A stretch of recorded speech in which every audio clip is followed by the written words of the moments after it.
कोहे तूर की कसम और उस किताब की जो लिखी हुई है कुशादा वरक में, और आबाद घर की और ऊंची छत की और जोश मारते समंदर की, कि तुम्हारे परवरदिगार का अजाब वाक़े होकर रहेगा और उसको कोई रोक नहीं सकेगा। जिस दिन आसमान लरजने लगे कपकपाकर और पहाड़ सचमुच उड़ने लगे, तो उस दिन झुटलाने वालों के लिए खराबी होगी जो बेकार बातों में पड़े खेल रहे हैं। जिस दिन उनको आतशे जहन्नम की तरफ धकेल धकेल कर ले जाएंगे और कहा जाएगा, यही वो जहन्नम है जिसको तुम झूठ समझते थे। तो क्या ये जादू है या तुमको नजर ही नहीं आता? इसमें दाखिल हो जाओ और सब्र करो या ना करो, तुम्हारे लिए यकसा है।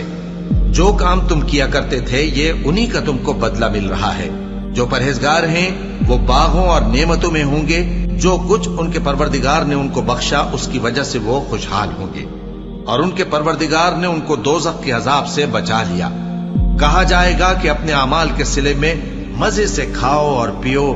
तख्तों पर जो बराबर बराबर बिछे हुए हैं तकिए लगाए हुए होंगे, और बड़ी बड़ी आंखों वाली हूरों को हम उनकी बीवियां बना देंगे।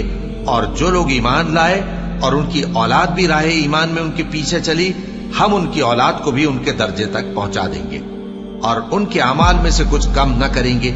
हर शख्स अपने अमाल में फंसा हुआ है, और जिस तरह के मेवे और गोश्त को उनका जी चाहेगा हम उनको अता करेंगे। वहां वो जामे शराब की छीना झपटी करेंगे, जिसके पीने से न कोई लग़्व बात होगी और न कोई गुनाह का काम। और नौजवान खिदमतगार जो ऐसे होंगे जैसे छुपाए हुए मोती, जो उनके आसपास फिरेंगे और एक दूसरे की तरफ रुख करके आपस में गुफ्तगू करेंगे। कहेंगे कि इससे पहले हम अपने घर में अल्लाह से डरते रहते थे, तो अल्लाह ने हम पर एहसान फरमाया और दोज़ख की गर्म हवा के अजाब से हमें बचा लिया। इससे पहले हम उसे पुकारा करते थे, बेशक वो एहसान करने वाला है, मेहरबान है।